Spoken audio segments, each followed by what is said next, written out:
Islamic Research Center. السلام عليكم ورحمة الله وبركاته. پروگرام خود را از طریق انٹرنیشنل اسلامک ریسرچ سینٹر اسٹوڈیو آغاز میکنیم.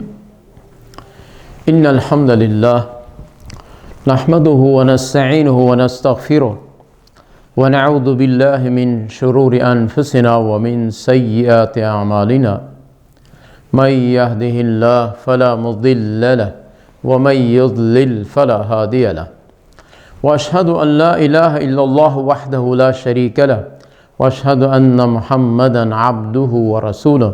أما بعد فأعوذ بالله السميع العليم من الشيطان الرجيم من همزه ونفخه ونفثه.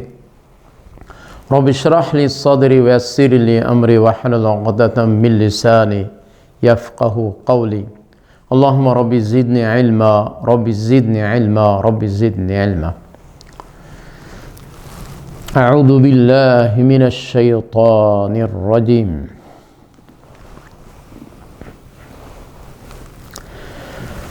ما ننسخ من آية أو ننسها نأتي بخير منها أو مثلها. ألم تعلم أن الله على كل شيء قدير. ألم تعلم أن الله له ملك السماوات والأرض وما لكم من دون الله من ولي ولا نصير. أم تريدون أن تسألوا رسولكم كما سئل موسى من قبل ومن يتبدل الكفر بالإيمان فقد ضل سواء السبيل. صدق الله العظيم. اللهم بارك وسلم وسلم عليه. ترجمة: ما ننسخ من آية أو ننسها نأتي بخير منها أو مثلها. آیت را ما نسخ کنیم یا تبدیل کنیم یا فراموش بگردانیم، نأتی بخیر منها، میاریم در بدل آن حکم بهتر از حکم سابقه، بهتر از حکم اول، او مثلها، یا مثل آن حکم، مثل آن آیت می آریم. الم تعلم، آیا نمیدانی ان الله علی کل شیء قدیر، که یقینا خداوند بر هر چیز قادر است. الم تعلم، آیا نمیدانی که یقینا الله له ملک السماوات والارض، برای الله بادشاهت زمین آسمان می باشد. و ما لکم من دون الله، نمی باشد برای شما از غیر خداوند من ولی ولا نصیر، کدام دوست و یا کدام مددگاره.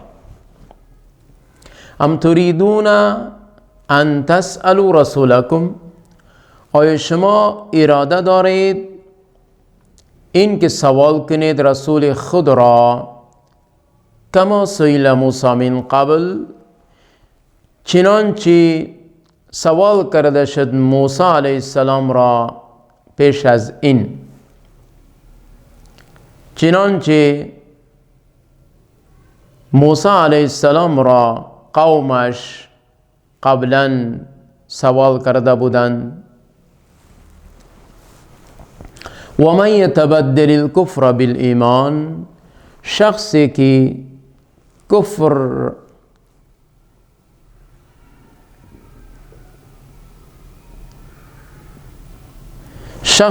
کفر را در بدل ایمان اختیار میکند، ایمان را داده کفر را میگیرد،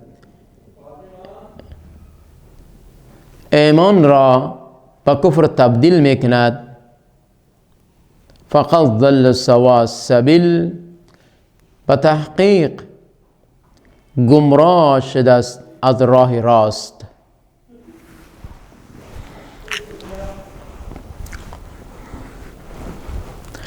ما ننسخ من آیات او ننسیها نأتی بخیر منها او مثلها. یک شبهه بود، یک اعتراض ناشایسته و ناگواره در نزد مردم یهود، در اذهان باطلشان، در عقیده باطلشان بود که در تبدیلی حکم خداوند اعتراض میکردن، نمیپذیرفتن، راسخ نمیدانستن، نمیداشتن. چنانچه حاکم حقیقی، بادشاه حقیقی، مربی حقیقی، معبود حقیقی الله می باشد که انسان را آفریده است. هر آن حکم را برای انسان بهتر بده باشد الله رب العالمین نازل میکند، وضع میکند از طریق پیغمبرانش. چرا که احکم الحاکمین بهتر میداند که برای بنده من این حکم، این امر، این قانون، دستور بهتر می باشد و آسان در می باشد از حکم اولی کرده. یک قانون و یک حکم جاری می کند که آن حکم یک وقت معین دارد، تا چند روز یا چند سال، چند مدت آن حکم برای بندگانش شاید دشوار بده باشد یا کدام مشکلات یا نقصان داشته باشد. لہذا حکم اولی را الله رب العالمین یا تبدیل میکند یا نسخ میکند یا از اذهان تلاوت آن را از ذهنها میبردارد، فراموش میگرداند.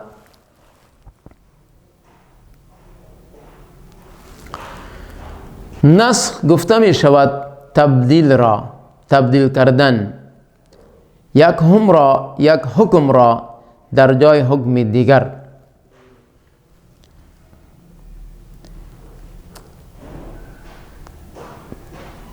آیت برقرار می باشد لیکن حکمش تبدیل می شود.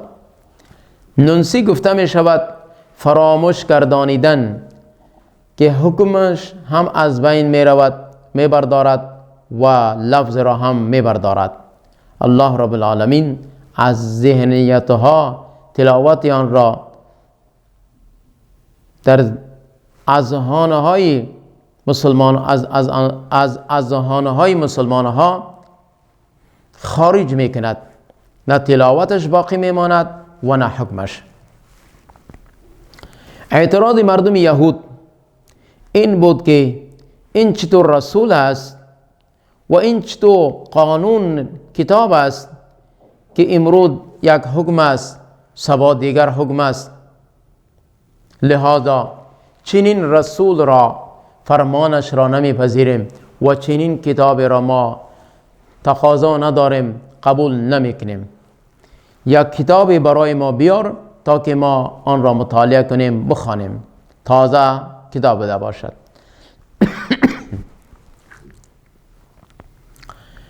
مردم یهود بنی اسرائیل چنین مطالبه کردند.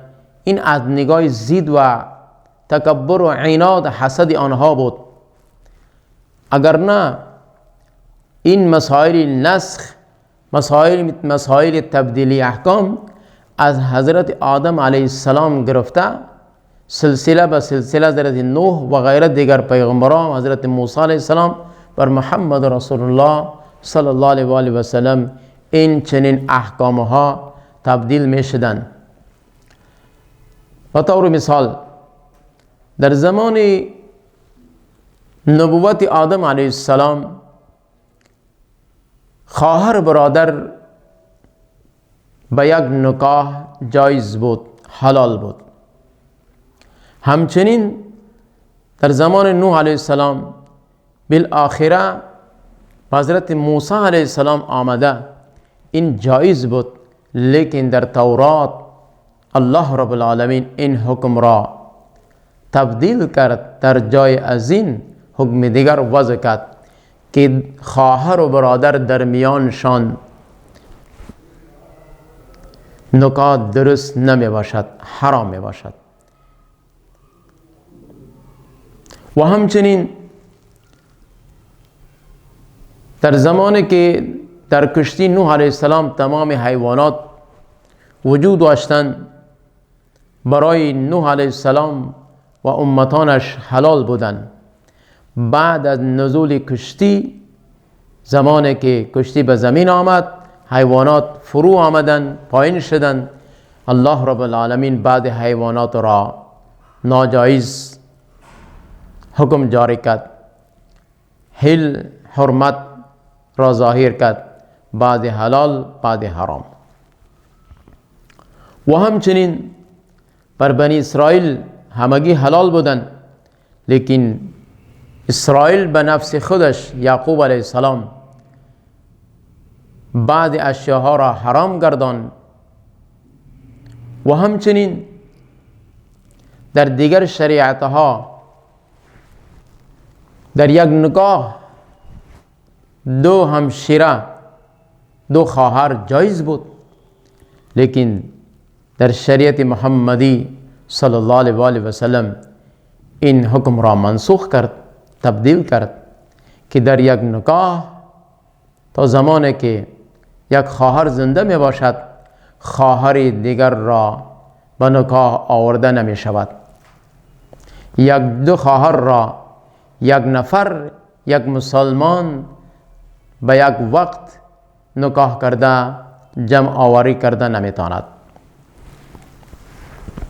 تا زمانی که یک خواهر زنده است، خواهر با خواهر دیگر نمیتواند که عروسی کند، نکاح کند.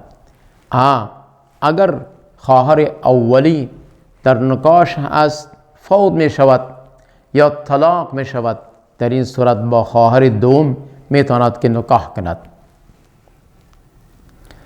و در ابتدای اسلام همچنین و اعتراض دیگرشون این بود که قبله اول از مسلمان ها طرف بیت المقدس بود. همچنین در قرآن کریم موجود است. الله رب العالمین طرف بیت الله حکم داد تلاوت موجود می باشه، لیکن حکم منسوخ شد. همچنین در مسائل رجم، زنا، در سورت نور الله رب العالمین حکم اولی را تبدیل کرد و غیره. بسیار احکام هایی است که الله رب العالمین در ابتدای اسلام جایز بود، با وقت ضرورت، با وقت حالت مردم حکم اولی را منسوخ کرد یا نسیانش کرد، در جای آن بهترین حکم کرد، نازل کرد، حکم دیگر آورد. چرا؟ یہ مختار اختیارات کل برای خداوند می باشند، از آن خداوند می باشند. علاوه از خداوند کسی این اختیارات را ندارد. چیزی را الله حلال کند، حلال بگرداند و یا حرام بگرداند و کسی را توفیق بدهد، ثروت سرمایه دهد و کسی را عزت بدهد، کسی را به عزت بسازد، کسی را صحت داشته باشد، صحت بدهد و کسی را بیمار بسازد. این تمام معاملات است. این همه این اشیاها، این اوامر از آن خداوند، از اختیارات خداوند می باشند.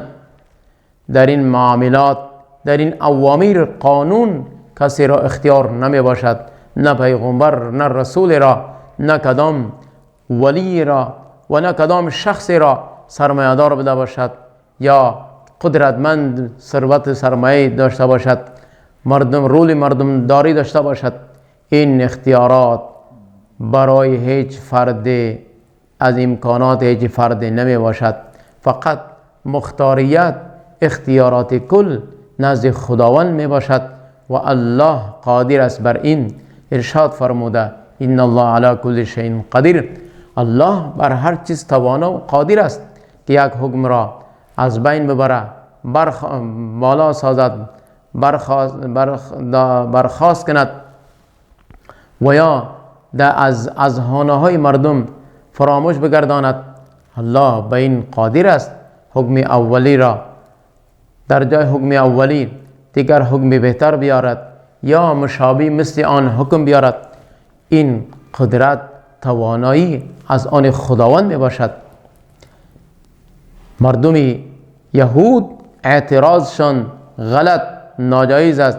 این سبب کفر است، چرا که خداوند قادر است آن انسانها را آفریده است، بر بندگانش مسائلی که احکامی که ضرورت بده باشد، آسانی بده باشد، بهتر باشد وضع میکنه، جاری میسازد.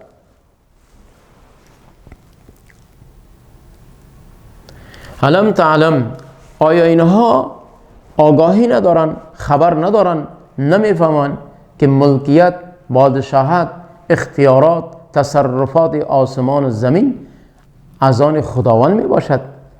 علاوه از خداوند، غیر از خداوند کدام دوست، کدام حامی، کدام مددگار، کدام مشکل کشای، کدام کارساز وجود ندارد. ام تريدون ان تسألوا رسولكم كما سئل موسى من قبل. در مدینه منوره چون که منافقین و یهود نصارا وجود داشت، بعضی سوالهای بیجا که نزد رسول خدا کرده می شد، این از اصحاب کرام نبود، بلکه اعتراض و سوالهای ناشایسته به کثرت سوال کردن از این مردم منافقین بود، از مردم یهود بود. به ظاهر لباس، به زبانشان مسلمان، لیکن در باطنشان کفر و نفاق بود. اینها اراده داشتن، اراده میکردن که از رسول خدا سوال کنن، بیجا سوال کنن. به طور مثال زمانی که حج فرض شد، یک مسلمان، یک صحابه سوال کرد که رسول خدا آیا هر سال؟ پیامبر گرامی صلی الله علیه و آله و سلم خاموش اختیار کرد. با سوال کرد هر سال؟ اگر پیامبر گرامی صلی الله علیه و آله و سلم در هر سوال جواب میداد بله، این بر بالای امتش بسیار مشقت و بسیار به یک گران تمام شد که الا ماشاءالله هیچ فردی نمیتوانست که این فرض را بجا بیارد.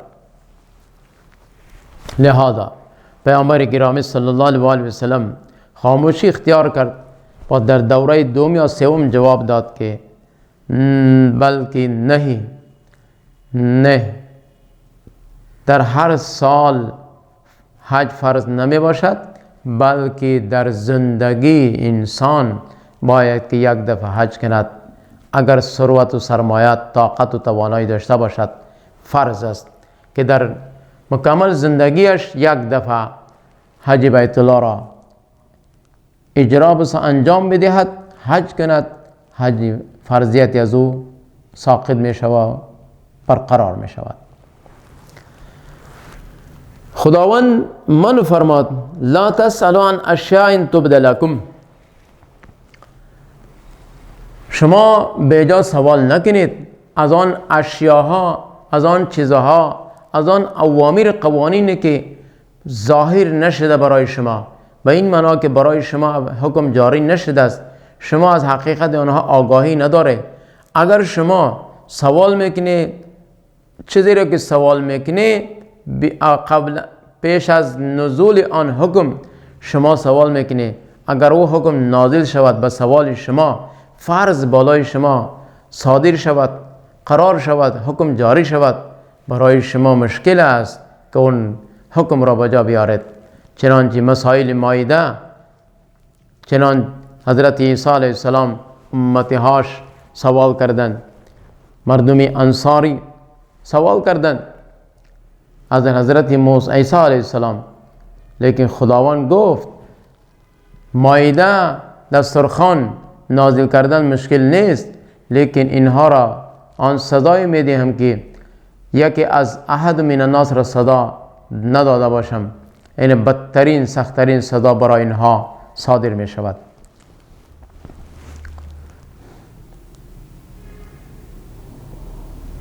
لہذا از قبل از این که یک حکم نازل می شود یا حکم نازل نشده است، قانون جاری نشده است، باید که انسان سوالهای بیجا نکند، قیل قال نکند و هدفش به خاطر رضای خداوند بوده باشد. اگر علم نداره، در کدام مسائل شک داره، از اهل علم سوال کند، لیکن با وجود علم داشتنش، با وجود معلومات حاصل کردنش که علم داره و میفهمه مسئله را یاد آور است، برایش معلوم است، سوال میکنه هدفش چی است؟ هدفش این است که دیگر را گمراه بسازد، دیگر مردم را گمراه بسازد. غلط ذهن دارد، ناجایز سوال کردن این شریعت اجازت نمیدهد. مردم اهل کتاب، یهودی مردم در تورات میدانستند، میفهمیدند، از بسیار مسائل ها آگاهی داشتند، لیکن با وجود علم داشتنشان، فهمیدنشان، اینها سوال میکردند به خاطر گمراه کردن مردم عوام. لہذا از چنین سوالهای ناشایسته و بیجا الله منع فرموده است. قسمی که قوم موسی علیه السلام، بنی اسرائیل از موسی علیه السلام سوال کرد، ای موسی، خدا را پیش روی ما، پیش چشمه های ما ظاهر کن تا که ما با چشمه های خود مشاهده کنیم، ببینیم. این بسیار سوال کلان بزرگ می باشد که شان لایق نبود که سوال کنند. این بدبختی بود از آن مردم، این سبب گستاخی، تمسخر و نالایقی، ناشایسته سوال کردن از حضرت موسی علیه السلام. همچنین از پیامبر گرامی صلی الله علیه وسلم چنین سوال نکنید.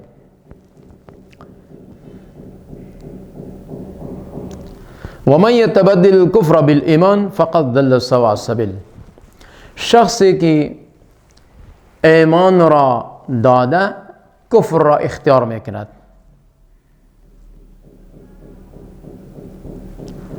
شخصی که اسلام را، توحید را داده، ضلالت و گمراهی را قبول میکند، کفر را اختیار میکند، یقین بدانید که آن شخص از راه حق دور شده است، گمراه شده است، تباه و برباد شده است.